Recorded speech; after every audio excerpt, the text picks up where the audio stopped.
So let me now pass the word to co-organizer of this conference, Alexandra Poli, who is going to talk about the anti-discriminatory dynamics in France in relation to Islam.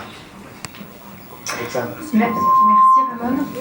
Je vais m'inscrire complètement dans le sillage des interventions précédentes de Houda et Marwan, en posant finalement cette même question par rapport à la reconnaissance, ou ce manque, surtout cette absence de reconnaissance des pénalités liées à l'appartenance religieuse, mais en me plaçant donc du point de vue de mes enquêtes empiriques qui, je vais le préciser dans un instant, ont été réalisées essentiellement dans le monde du travail.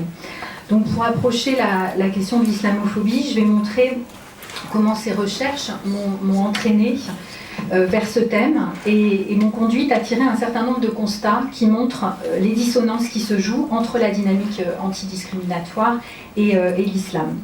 Alors que le corpus législatif de lutte contre les discriminations en France mentionne le critère de la religion, la reconnaissance des discriminations concernant les pratiques liées à l'islam demeure très fragile, presque non traitée. Et de manière générale, et c'est l'hypothèse que j'aimerais discuter avec vous aujourd'hui, l'islam apparaît non seulement hors champ de la dynamique antidiscriminatoire, mais également comme le socle d'un espace argumentaire qui vient entretenir le flottement, voire la réversibilité caractérisant la prise en compte des discriminations dites ethno-raciales dans le contexte français. Donc je vais ainsi montrer comment l'islam est le plus souvent laissé à la marge de la dynamique antidiscriminatoire et que le traitement qui lui est réservé en France fragilise l'appropriation du principe antidiscriminatoire de manière générale par toute une série de logiques de dédouanement ou de mise à distance. Alors, je propose d'explorer ces enjeux à la lumière des résultats donc, de 2 recherches qualitatives que j'ai récemment effectuées dans le monde du travail. La première porte sur la manière dont les recruteurs dans différents secteurs d'activité, dans les entreprises privées, de plusieurs entreprises privées, s'approprient la question s'approprient le principe de non-discrimination. La seconde s'intéresse aux pratiques des militants syndicaux d'un grand syndicat français face aux discriminations dites ethno-raciales, ce qui me permet donc de me placer aussi bien du côté d'acteurs qui sont directement en position de discriminer que du côté de ceux qui sont supposés faire du principe de non-discrimination un vecteur de droit pour défendre les salariés. Donc mon point de départ, c'est d'articuler 2 regards. Comment le traitement de l'islam en France est intégré à la dynamique antidiscriminatoire ou non, et ce que le traitement de l'islam fait, entre guillemets, à la dynamique antidiscriminatoire. Avant de me placer au plus près des subjectivités d'acteurs rencontrés donc, tout au long de ces 2 recherches, je voudrais revenir sur quelques repères contextuels qui ont néanmoins été très brillamment déjà introduits par Houda et par Marwan ce matin, donc j'irai assez vite. Et de toute façon, vu le temps imparti, ce ne seront que quelques fragments. Donc d'abord, par rapport à l'évolution de la dynamique antidiscriminatoire, donc depuis une quinzaine d'années, on assiste tous à ce déploiement en France du thème de la discrimination et plus récemment de celui de la diversité dans différents domaines de la vie sociale, parmi lesquels le champ de l'entreprise est largement concerné. Mais malgré un assez grand nombre de mesures, d'outils, de dispositifs, on pourrait appeler l'institutionnalisation ou le mouvement d'institutionnalisation de la lutte contre les discriminations apparaît comme un acquis extrêmement fragile, en particulier pour les critères dits ethno-raciaux. Alors, depuis qu'a apparu le terme de discrimination à la fin des années 90, diverses expressions se sont succédées et cohabitent aussi parfois. On parle de discrimination raciale, de discrimination ethno-raciale, de discrimination à l'égard des minorités visibles, de discrimination liée à l'origine, qui maintiennent en fait l'illusion d'un consensus pour parler de nombreux critères de discrimination, mais qui renvoient pourtant, et on le sait très bien, à un entremêlement de catégories et de significations, incluant bien sûr la religion, et donc qui nous renvoie à un univers de conception extrêmement varié. Alors les héritages du traitement de l'immigration dans l'approche française de l'antidiscrimination jouent ici un rôle majeur et renvoient donc à toutes ces passerelles et ces amalgames entre les dimensions sociales, ethniques et religieuses qui ont façonné l'approche de l'altérité. Je passe très vite parce que Idam en a déjà parlé ce matin, mais depuis les années 60, qui ont marqué donc, l'arrivée massive d'immigrés venant du Maghreb en France, les débats qui se sont succédés autour du thème de l'immigration ont mis en scène différentes figures de l'altérité sur lesquelles la question de l'islam opère effectivement un jeu d'ombre et de lumière, au point quand même, au fil du temps, et on l'a tous constaté, de renverser les implicites et les explicites. Avant, on parlait de l'islam sous couvert de ce thème très vaste de l'immigration. Aujourd'hui, on peut considérer que le traitement politique et médiatique de l'islam occupe une très large part des conceptions de l'altérité. Donc toujours est-il que les trois dimensions de l'origine, du social, de la religion demeurent fortement imbriquées et que c'est sur ce terreau que va émerger une attention grandissante de la part des pouvoirs publics pour la question des discriminations. Donc si les assemblages de sens entre origine, ethnie et religion sont fréquents, tout en fonctionnant, donc je le rappelle, le plus souvent dans un ordre de l'implicite, il convient de souligner que le corpus législatif français de lutte contre les discriminations, dans la lignée d'ailleurs des deux directives européennes du traité d'Amsterdam, pose à la fois un cadre commun par rapport au traitement des discriminations donc liées à la race, l'ethnie et la religion, et un cadre en partie différencié dans la mesure où les discriminations donc, fondées sur la race ou l'ethnie ont un spectre, en tout cas il y a une reconnaissance beaucoup plus large de leur existence, notamment en matière de protection sociale, de santé, d'avantages sociaux, d'éducation, d'accès aux biens et services, alors qu'on n'est pas du tout dans cette... On reste dans le domaine de l'emploi concernant les discriminations liées à la religion. Ça a été remis en question assez souvent par la Commission européenne.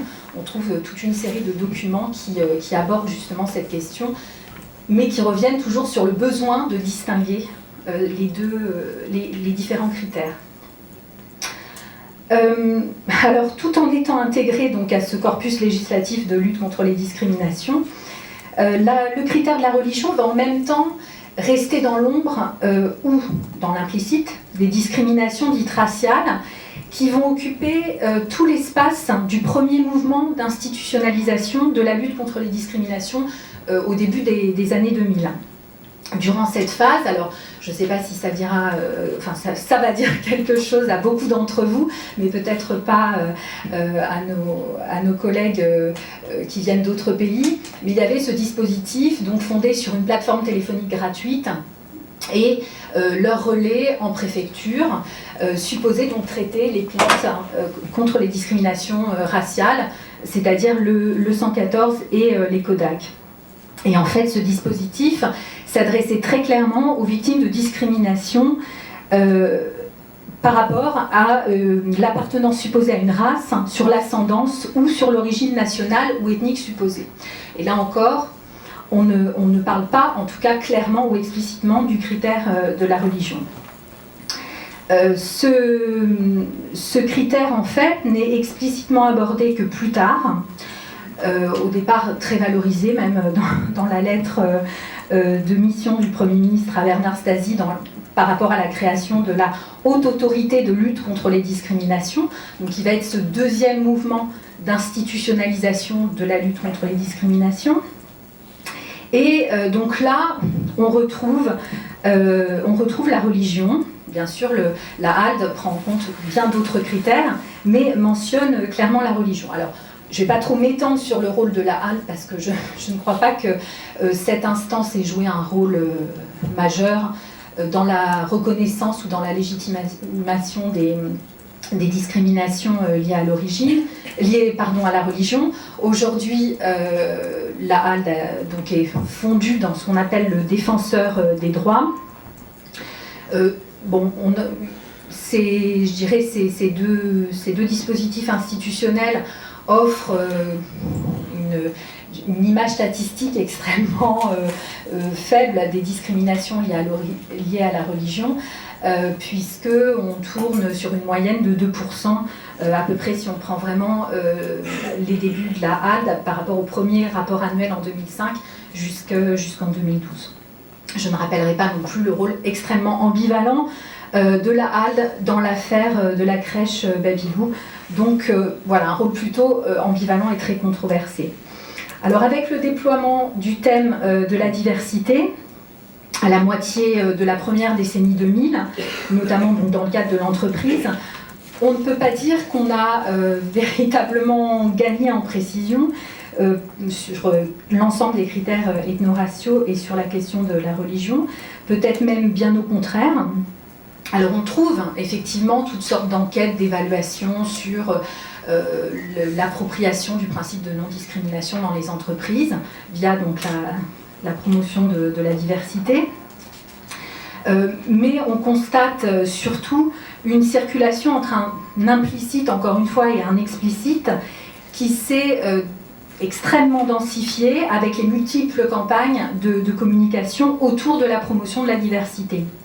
Donc la diversité, elle retient surtout le critère d'origine, c'est un peu le sacre du critère d'origine, et on parle assez peu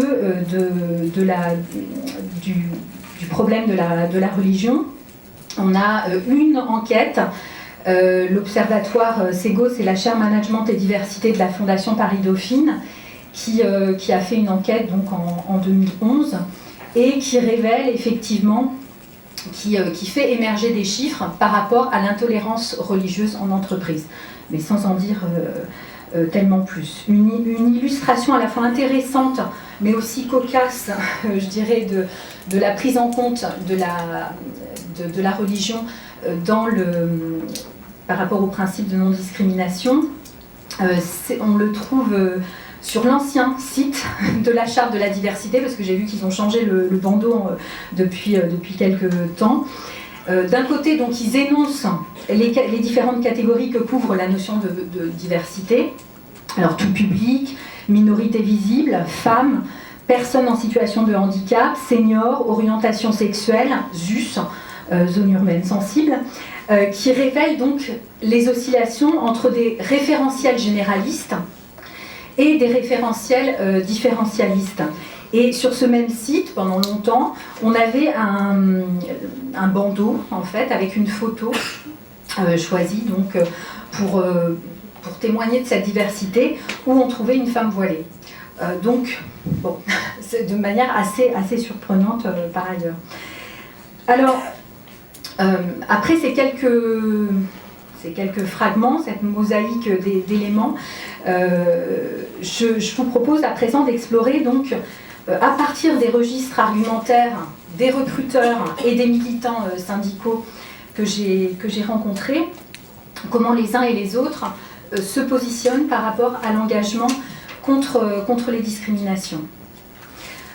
La force et la nature de l'interdit pesant sur une pratique discriminatoire sont fixés dans des cadres qui, on peut le présenter de la sorte, fonctionnent comme des sortes de théories implicites de l'antidiscrimination. Ça fait un peu référence finalement à cet espace de tension dont parlait Ouda Hassal précédemment, entre discrimination légale et discrimination légitime. C'était ça qui m'intéressait d'explorer dans ces enquêtes. Alors, je vais donc me concentrer sur les manières dont l'islam s'intègre ou non à ces pratiques justifiables pour les recruteurs et pour les militants syndicaux, en dressant donc une sorte de typologie des grandes positions, une typologie encore assez grossière qui présente un lien donc plus ou moins explicite entre l'islam et le principe de non-discrimination. Alors on peut distinguer au moins 4 grands positionnements les deux premiers grands positionnements s'inscrivent dans une dialectique qui va de la fermeture absolue face à la prise en compte de certaines pratiques liées à l'islam dans l'espace des conceptions de l'antidiscrimination et qui s'étend jusqu'à la relativisation de l'impact des différences dans la grammaire des inégalités et des injustices. Donc première position, la première position en fait, elle se traduit par le fait, pour une partie, alors là davantage des militants syndicaux que des recruteurs qui restent assez discrets sur tout ça, il faut bien le dire, la question de l'antidiscrimination les amène directement en fait au débat sur le communautarisme, sur les dérives communautaires, c'est-à-dire il n'y a plus d'espace entre l'antidiscrimination et la lutte contre le communautarisme. Donc on est un peu, c'est évidemment extrêmement inquiétant. Les questions que posent certaines pratiques de l'islam, en particulier le voile et les salles de prière, sont vécues donc par certains même comme une dérive ou un excès de l'antidiscrimination. Finalement, c'est parce qu'il y a eu toute cette mobilisation autour de l'antidiscrimination que certains se permettent aujourd'hui de porter le voile ou de demander des salles de prière aux yeux de certains militants syndicaux. Donc l'islam apparaît alors associé à un risque d'instrumentalisation de l'antidiscrimination, ce qui tend évidemment à neutraliser dangereusement toute discussion sur les stéréotypes associés à cette religion. C'est très dur après, dans le cours de l'entretien, d'essayer de les faire, de faire émerger une réflexivité par rapport à ça. Donc, au-delà de ces positions de fermeture, qui ont pour caractéristique d'amalgamer donc toutes sortes de situations, les militants syndicaux se montrent aussi complètement dépassés par ces questions. C'est un peu ça, c'est la deuxième position. C'est finalement le refoulement ou la mise à distance de la non-discrimination par la crainte des débats suscités par l'islam. Là, on trouve alors le découragement, la peur face à l'usage des catégories de la différence, qui amène donc une partie des militants à refouler la réflexion et l'action antidiscriminatoire dans son ensemble. Je pense notamment à un militant qui me disait « Moi, j'avais pas compris qu'il fallait parler maintenant de musulmans, je continue à parler d'arabe, donc je sais plus ce qu'il faut dire, je ne sais plus ce qu'il faut faire. » Voilà, qui montre, qui se présente comme complètement désarmé, complètement perdu par rapport aux catégories de la différence. Alors, conjuguant, on le voit, un vaste ensemble de problèmes, la question du traitement politique des identités, dans ce cas-là, donne vite lieu à une rétraction idéologique sur le strict respect des principes qui animent en théorie la culture politique républicaine. Donc, l'espace de discussion est extrêmement fermé, et dès lors, la gestion des questions liées à l'islam est davantage considérée comme un risque discriminatoire en soi, à l'égard de la population dite majoritaire, que comme une déclinaison possible de la lutte contre les discriminations. Donc voilà, l'appui sur, je dirais, le principe d'indifférence aux différences, qui n'est pas une grande surprise dans la manière dont il est épousé par les recruteurs, mais aussi par les militants syndicaux. Donc, je dirais, fait émerger deux positions, à la fois par conviction idéologique, qui est plus ou moins matinée de nationalisme, mais aussi par dépit, par découragement, par un certain confort aussi. Pourquoi se casser la tête à se poser toutes ces questions? On ne s'en sort pas, on préfère, on n'y comprend rien, et finalement se ranger à une position stricte est beaucoup plus simple. À l'inverse des deux premières positions que nous venons de voir, on peut distinguer deux autres types de positions qui animent cette fois un lien plus ou moins direct entre islam et non-discrimination. En fait, l'enjeu qui traverse ces deux positions est que l'islam apparaît, donc là on le trouve en particulier du côté des recruteurs, des managers, comme naturellement intégré à la lutte contre les discriminations, où il est présenté comme l'illustration d'une naturalisation de la lutte contre les discriminations. Donc je vais finir sur ces deux positions, comme me le propose Ramon. La première de ces positions, ça consiste en fait à intégrer par extension l'islam dans la dynamique antidiscriminatoire par le pouvoir connotatif de certains critères tels que le territoire, l'espace des quartiers populaires, des banlieues, qui a eu un certain succès dans toute la promotion de la diversité. Et donc, et qui montre bien d'ailleurs les déductions plus ou moins explicites qui se font sur la base de l'action antidiscriminatoire propre à ce critère de la banlieue, du territoire, et finalement qui normalise un peu, enfin beaucoup, l'effort antidiscriminatoire dans des dimensions sociales plus classiques. Donc le volontarisme récent des entreprises en matière de diversité a mobilisé dans certaines de ces déclinaisons la relation entre territoire et origine. Et donc ces dispositifs fonctionnent sur un implicite, sur le fameux proxy de la combinaison du quartier et du diplôme, et qui borde donc souvent le traitement des discriminations liées à l'origine. Et en fait, ces mêmes dispositifs amènent les recruteurs, certains recruteurs et certains militants syndicaux qui de plus en plus utilisent le terme musulman ou la question de l'islam dans leur manière de catégoriser les différences, à dire mais on n'a aucun problème avec l'islam, comme justification d'emblée opposée aux soupçons de discrimination dans leur entreprise ou dans le syndicat. Enfin, et je m'excuse d'aller aussi rapidement, mais on pourra y revenir dans la discussion bien sûr, la quatrième position se fonde, et donc la deuxième de ce dernier couple, se fonde quant à elle sur les discours de promotion de la diversité qui encouragent pour partie la valorisation intrinsèque des différences en se combinant à bien sûr une argumentation en termes d'intérêt.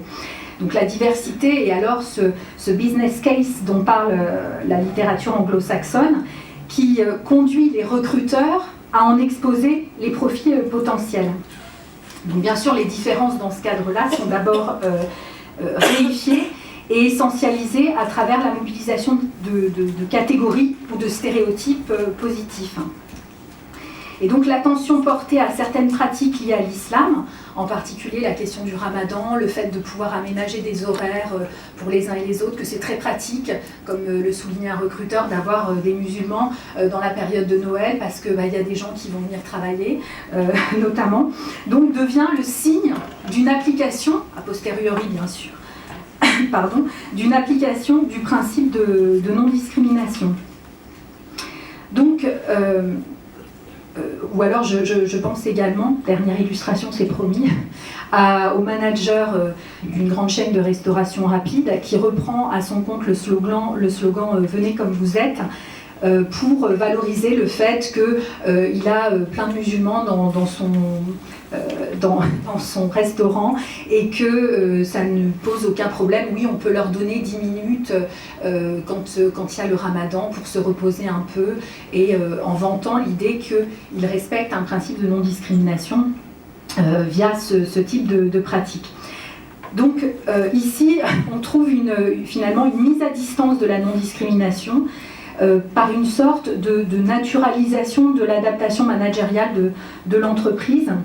Et donc les équilibres vantés sont considérés comme le fruit d'une dynamique naturelle qui profite à l'entreprise et non une logique volontariste de non-discrimination. Voilà, j'avais encore beaucoup de choses à vous dire et surtout à conclure de manière un petit peu moins brutale, mais j'aimerais respecter le temps encore plus en tant que co-organisatrice. Merci beaucoup. Merci Alexandra. We're going to have now every panel at the end is going to have a translation that is going to be, it's not going to be, exactly, like a simultaneous translation or exact translation, but will give those who don't understand the language of the panel a general idea of what were the topics about, okay? We excuse ourselves, but in fact the problem is a problem, as you know, always of resources. We don't have the resources to be able to do simultaneous translation like it should be done. So, but we did the effort to try to have a brief summary at the end of each panel. And one of our translators here today is, and I'm going to pronounce the name in Spanish, Olivier Esteves, assistant professor of British Studies in Lille University here in France.